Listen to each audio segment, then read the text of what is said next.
After trying to talk my wife into purchasing a guitar, which a lot of you know doesn't go well, she basically said, why don't you try to build one on your own?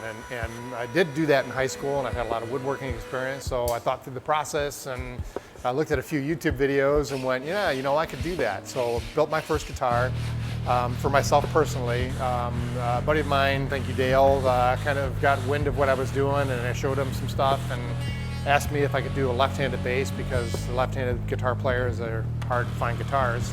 So that is kind of where things started kind of moving a little bit. So I built an acoustic electric, so then I went, well, hey, I want to build an electric guitar. So that's when I kind of like really started to refine the shape and the design of the guitar, and I started really kind of digging into like, what is a quality guitar? What would somebody walk into a music store, pick a guitar off the hook and go, wow, this is a really nice guitar?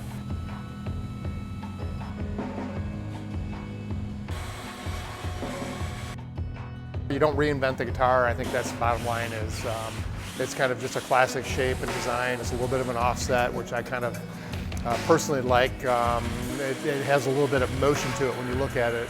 I guess in the sense it's italicized, I guess other people have said.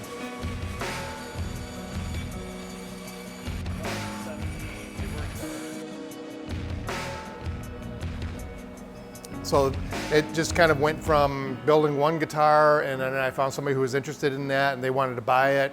So with the money I made there, I could build 3 guitars, and then 3 turned into 6, and 6 turned into kind of where we're at today. So the word just kind of started catching on, and a lot of word of mouth, some Facebook advertising, but I think just a lot of people kind of discovering the guitars and falling in love with them for whatever reason.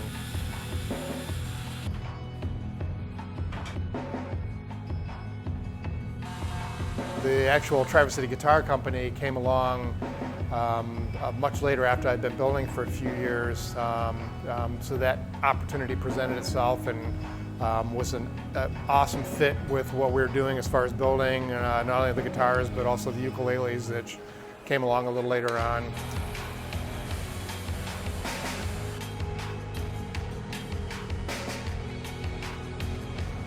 We're starting off with just rough sawn dimensional lumber. The mahogany, the African mahogany and the sapele mahogany I get from a local supplier. It's 10, 12, 14 foot blanks, 6/4, 8/4 thicknesses on those. So we're basically kind of bringing them down to dimensional lumber of what we want to use to work with, whether it's a body blank or a neck blank. Same thing with fretboards, dimensional lumber that we're using there. It's nice to use a lot of local wood. We have a lot of suppliers and actually guys that are out walking through the woods and pointing at trees and cutting them down and milling them up, drying them out in the kiln.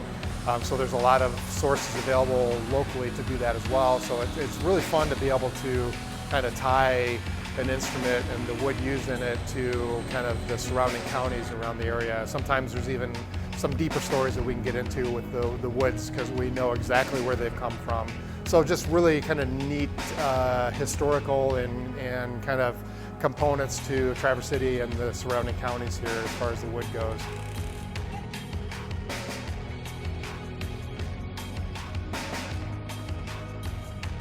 Everything is blanked up through that process. All hand shaped here. We're not using any CNC. All the necks are carved by hand. We use spoke shaves and rasps and files and all those things to do those as well.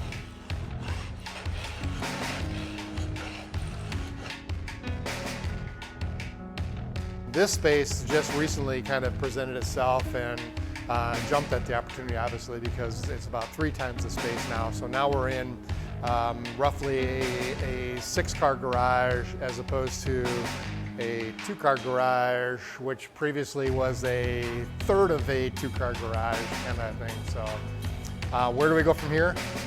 I have no idea. I guess I'm just listening and waiting and seeing what happens. So that'll kind of dictate things more than anything.